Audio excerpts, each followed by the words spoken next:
स्रोत हैं जो 2030 में लगे सोशल मीडिया प्रतिबंध और उसके बाद जो बड़े विरोध प्रदर्शन हुए उनकी कहानी बताते हैं। देखिए, ऊपर से देखने पर तो लगता है कि कहानी एक सोशल मीडिया बैन से शुरू हुई, लेकिन अक्सर होता है ना कि सतह के नीचे बहुत कुछ चल रहा होता है। बिल्कुल। तो आज हमारी कोशिश यही समझने की है कि आखिर इन विरोध प्रदर्शनों की जड़ें कहाँ थी, वो चिंगारी इतनी बड़ी आग कैसे बन गई, और सबसे जरूरी बात, क्यों क्यों प्रतिबंध हटने के बाद भी आंदोलन रुका नहीं। हम उन गहरे मुद्दों को खंगालेंगे, सामाजिक, राजनीतिक, आर्थिक, जो नेपाल में उबल रहे थे, और देखेंगे कि इसमें जेनजी मतलब आज की युवा पीढ़ी ने क्या भूमिका निभाई। तो चलिए शुरू करते हैं।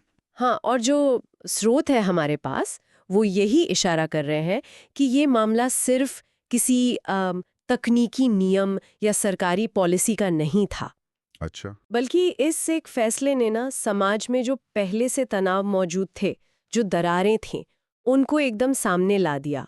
ये देखना दिलचस्प होगा कि कैसे एक सरकारी आदेश जो शायद किसी एक मकसद से लाया गया हो, वो इतने बड़े पैमाने पर जनता के गुस्से का, उनके असंतोष का प्रतीक बन गया और उसे एक तरह से आवाज दे दी। तो कहानी शुरू होती है 2030 में। उस वक्त केपी ओली सरकार थी और उन्होंने एक नया नियम लागू किया। इसका नाम था, थोड़ा लंबा सा नाम है, directory of regulating the use of social media 2080। सुनने में तो लगता है कि ठीक है, कोई रेगुलेशन होगा। हाँ, सुनने में तो सामान्य लगता है, पर इसके अंदर जो बातें थी वो काफी सख्त थीं। कहा गया था कि नेपाल में जितने भी सोशल मीडिया प्लेटफॉर्म्स काम कर रहे हैं, उन सबको मतलब अनिवार्य रूप से देश में अपना रजिस्ट्रेशन कराना होगा। सिर्फ रजिस्ट्रेशन? नहीं नहीं, सिर्फ रजिस्ट्रेशन नहीं, उन्हें नेपाल के अंदर अपना एक ऑफिस खोलना था बाकायदा, और एक शिकायत अधिकारी मतलब ग्रीवियंस ऑफिसर भी नियुक्त करना था जो वहाँ के कानूनों के लिए जवाबदेह हो। सरकार का तर्क तो यही था कि भाई इससे ऑनलाइन कंटेंट को रेगुलेट करेंगे, गलत सूचना रोकेंगे वगैरह। लेकिन हुआ ये कि जो बड़ी ग्लोबल कंपनियां हैं, बिल्कुल। वो शायद ये शर्तें पूरी नहीं कर पाई, या शायद करना नहीं चाहा। हाँ, हो सकता है। हमें पता चला कि करीब 26 कंपनियां थीं जिनमें दुनिया के सबसे बड़े नाम भी शामिल थे, जैसे फेसबुक, व्हाट्सएप, यूट्यूब, ट्विटर, जो अब एक्स हैं। ये सब समय पर ये नियम पूरे नहीं कर पाए। और नतीजा उन पर नेपाल में बैन लग गया। बिल्कुल पूरी तरह से। बिल्कुल। मतलब रातों रात लाखों लोग अपने फेवरेट प्लेटफॉर्म से कट गए। और यहाँ पर एक पेंच आता है जिसने बहुत सारे सवाल खड़े कर दिए। स्रोत बताते हैं कि जहाँ फेसबुक, यूट्यूब जैसी मतलब अमेरिकी कंपनियों पर बैन लग गया, हाँ, वहीं टिकटॉक और इंस्टाग्राम जैसे कुछ प्लेटफॉर्म्स जिन्हें अक्सर चीनी प्रभाव से जोड़कर देखा जाता है, उन्होंने कथित तौर पर रजिस्ट्रेशन करवा लिया और वो चलते रहे। अच्छा। हाँ, तो इस बात ने भी लोगों में शक और गुस्सा पैदा किया कि भाई ये नियम क्या सबके लिए बराबर है, या इसमें कोई बाहरी या राजनीतिक एंगल भी है। और इस बैन का असर तो फिर तुरंत हुआ होगा, खासकर युवाओं पर। हाँ बिल्कुल। सबसे तीखी प्रतिक्रिया आई युवा पीढ़ी से, जेनजी जिसे हम कहते हैं, मतलब मोटे तौर पर 1997 से 2012 के बीच जन्मे लोग। ये तो वो पीढ़ी है जिसके लिए सोशल मीडिया मतलब सिर्फ टाइम पास नहीं है, उनकी पहचान, उनकी बातें, उनकी सोशल लाइफ, कई बार तो कमाई का जरिया भी, सब इसी से जुड़ा है। बिल्कुल सही कहा आपने। उनके लिए ये सिर्फ ऐप बंद होना नहीं था, ये ऐसा था जैसे उनकी आवाज दबा दी गई हो, उनकी दुनिया छोटी कर दी गई हो। और फिर हमने देखा 8 सितंबर 2025 को क्या हुआ। हाँ, बताइए। काठमांडू घाटी और आसपास के शहरों में हजारों की तादाद में युवा सड़कों पर उतर आए, और इन प्रदर्शनों को लीड कौन कर रहा था? काफी हद तक social media influencers, content creators, जिनकी रोजी रोटी इस बैन से सीधी प्रभावित हुई थी। लेकिन ये प्रदर्शन शांतिपूर्ण नहीं रह पाए शायद। नहीं, ज्यादा देर तक नहीं। स्रोतों के मुताबिक पुलिस और प्रदर्शनकारियों में झड़पें हुईं, बल प्रयोग की खबरें आईं, आंसू गैस, लाठी चार्ज, और अफसोस की बात है कि गोलीबारी की घटनाएं भी हुईं। जो आंकड़े सामने आए वो तो चौंकाने वाले थे। 19 लोगों की मौत की खबर आई और 100 से ज्यादा लोग घायल हुए। 19 मौतें? हाँ, और युवाओं ने इस दिन को ब्लैक डे मतलब काला दिवस का नाम दे दिया। ये सिर्फ एक विरोध नहीं था, ये एक पूरी पीढ़ी के गुस्से और हताशा का जैसे विस्फोट था। और यहाँ कहानी और दिलचस्प हो जाती है ना? क्योंकि सरकार ने बाद में बैन हटा भी लिया था। हाँ, यही तो। बढ़ते दबाव और हिंसा को देखते हुए सरकार ने कुछ टाइम बाद सोशल मीडिया पर से बैन हटा लिया। उन्हें शायद लगा कि भाई जिस चिंगारी से आग लगी थी उसे बुझा देंगे तो सब शांत हो जाएगा। पर ऐसा हुआ नहीं। बिल्कुल नहीं हुआ। बैन हट गया, फेसबुक, यूट्यूब सब वापस आ गए, लेकिन प्रदर्शन नहीं रुके, वो चलते रहे। बल्कि शायद और ज्यादा गुस्से के साथ। तो इससे ये साफ हो गया कि सोशल मीडिया बैन तो बस एक ट्रिगर था। हाँ, तात्कालिक कारण जिसे कहते हैं। असली मुद्दे तो कई ज्यादा गहरे थे, जो सालों से नेपाल के समाज में, वहां की राजनीति में पनप रहे थे। अब लोगों का गुस्सा सिर्फ बैन के खिलाफ नहीं था, बल्कि पूरी पूरी व्यवस्था के खिलाफ हो गया था। हाँ, और स्रोत इन गहरे अंदरूनी कारणों को कई हिस्सों में बांटकर देखते हैं। अगर हम एक एक करके समझे तो शायद तस्वीर ज्यादा साफ होगी। हाँ हाँ, बिल्कुल। चलिए देखते हैं। पहला और शायद सबसे बड़ा मुद्दा जो लोगों के मन में था, वो था भाई भतीजावाद और भ्रष्टाचार, मतलब नेपोटिज्म और करप्शन। ये बड़े पद मिल रहे हैं, फायदे मिल रहे हैं, जबकि आम युवा नौकरी के लिए, अवसरों के लिए तरस रहा है। और इस बात को हवा कैसे मिली? सोशल मीडिया से ही। नेताओं और उनके परिवारों की महंगी गाड़ियां, विदेशी छुट्टियां, ब्रांडेड चीजों की तस्वीरें, वीडियोस, ये सब वायरल हो रहे थे। हाँ, और एक तरफ आम जनता महंगाई से, बेरोजगारी से परेशान है, और दूसरी तरफ ये कथित शानो शौकत, ये देखकर तो गुस्सा आएगा ही ना।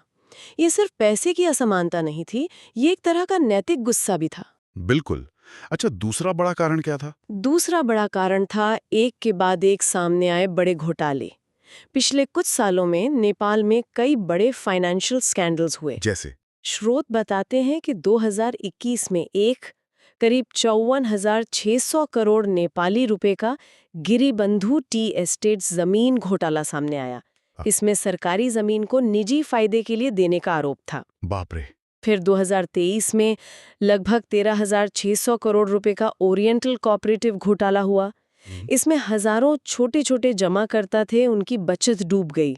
और 2024 में तो एक और बड़ा, करीब 69,600 करोड़ रुपए का सहकारी घोटाला सामने आया। ये तो बहुत बड़े अमाउंट है। हाँ, ये सिर्फ नंबर नहीं है। सोचिए आम आदमी पर क्या बीती होगी। लोगों की जिंदगी भर की कमाई चली गई, उनका सिस्टम पर से भरोसा उठ गया। और जब इतने बड़े घोटाले होते हैं और लगता है कि दोषियों को सजा नहीं मिल रही, तो जनता में, खासकर युवाओं में, एक गहरी निराशा और गुस्सा भर जाता है। उन्हें लगता है कि पूरा सिस्टम ही सड़ा हुआ है। सही बात है। तीसरा मुद्दा क्या था? तीसरा अहम मुद्दा था राजनीतिक अस्थिरता, पॉलिटिकल इंस्टेबिलिटी। नेपाल तो लंबे समय से इसका शिकार रहा है। सरकारें बनती हैं, बिगड़ती हैं। हाँ, ये तो सुनते ही रहते हैं। बिल्कुल, इससे नीतियों में कोई स्थिरता नहीं रहती, देश का विकास रुक जाता है। स्रोत बताते हैं कि पिछले सिर्फ 5 सालों में ही नेपाल ने 3 प्रधानमंत्री देख लिए। 2021 में शेर बहादुर देउबा, 2022 में प्रचंड, और फिर 2024 में केपी शर्मा ओली वापस आ गए। बाप रे, 5 साल में 3 सरकारें। हाँ, और इसका नतीजा क्या होता है? पॉलिसी कंफ्यूजन, एडमिनिस्ट्रेशन ढीला पड़ जाता है, और जनता में एक तरह की निराशा फैल जाती है। जब लोगों को लगता है कि कोई सरकार टिकती ही नहीं, सब कुर्सी के खेल में लगे हैं, तो उनका तो डेमोक्रेसी से ही भरोसा उठने लगता है। लगता है कि हमारे वोट से क्या फर्क पड़ना है।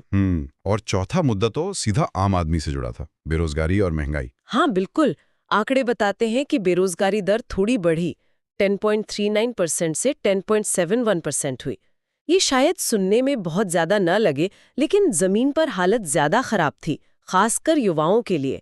पढ़े लिखे नौजवानों को भी जॉब नहीं मिल रही थी। और महंगाई भी बढ़ रही थी, 4.6% से बढ़कर 5.2% हो गई। मतलब खाने पीने की चीजें, रोज की जरूरतें सब महंगी हो गई। और इसी से जुड़ी एक और बात है ना, वो आर्थिक असमानता वाली। हाँ, वो बहुत गंभीर समस्या है।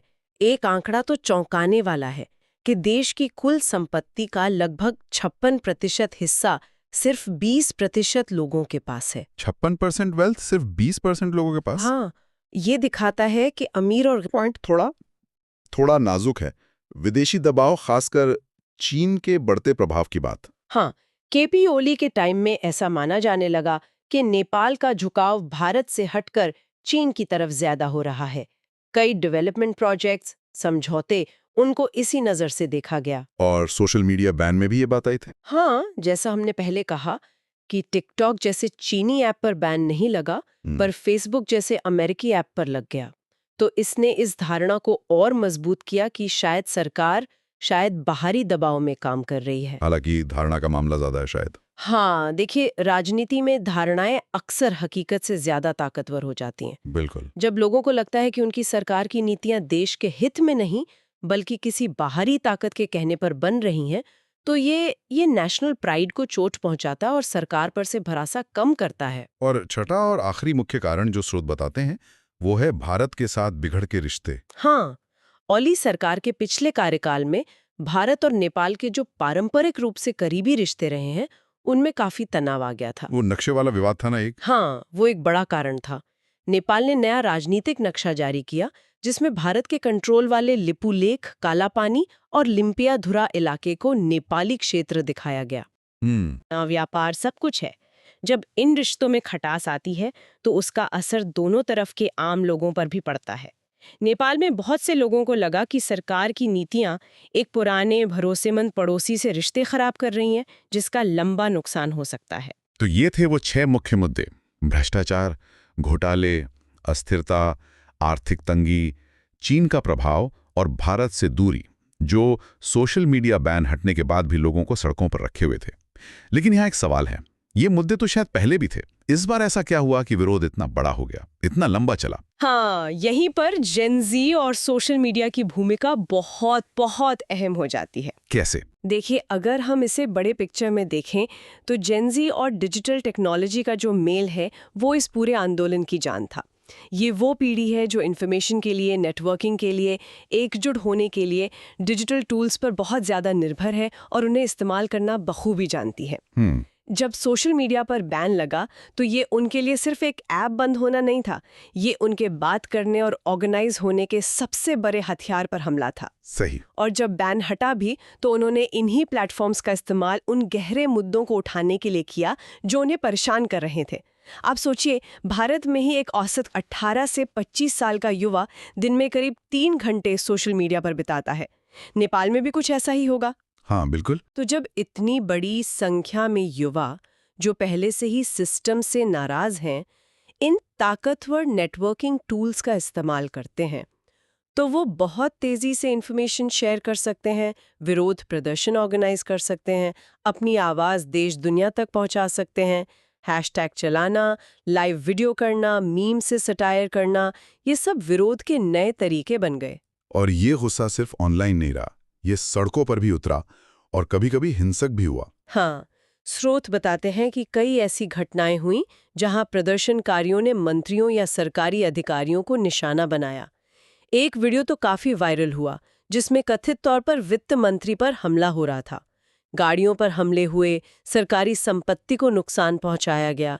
इससे पता चलता है कि लोगों का गुस्सा किस लेवल पर पहुंच चुका था। और फिर राजनीतिक नतीजा क्या हुआ? स्थिति इतनी बिगड़ गई कि राजनीतिक स्थिरता तो पूरी तरह से खत्म हो गई।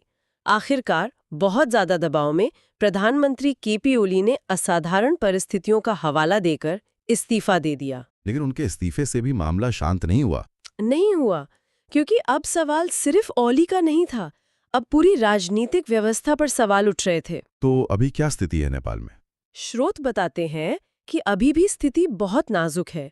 एक तरह का पॉलिटिकल वैक्यूम है और ऐसी गंभीर चिंताएं जताई जा रही हैं कि देश में इमरजेंसी लग सकती है या स्थिति को कंट्रोल करने के लिए सेना को आगे आना पड़ सकता है। ओहो। कुछ एनालिस्ट तो इसकी तुलना हाल के सालों में पड़ोसी देशों जैसे बांग्लादेश या पाकिस्तान में जो हुआ उससे कर रहे हैं, जहां राजनीतिक अस्थिरता के बाद सेना का दखल बढ़ा है। वो उबलते पानी वाली मिसाल यहाँ फिट बैठती है शायद। हाँ, बिल्कुल।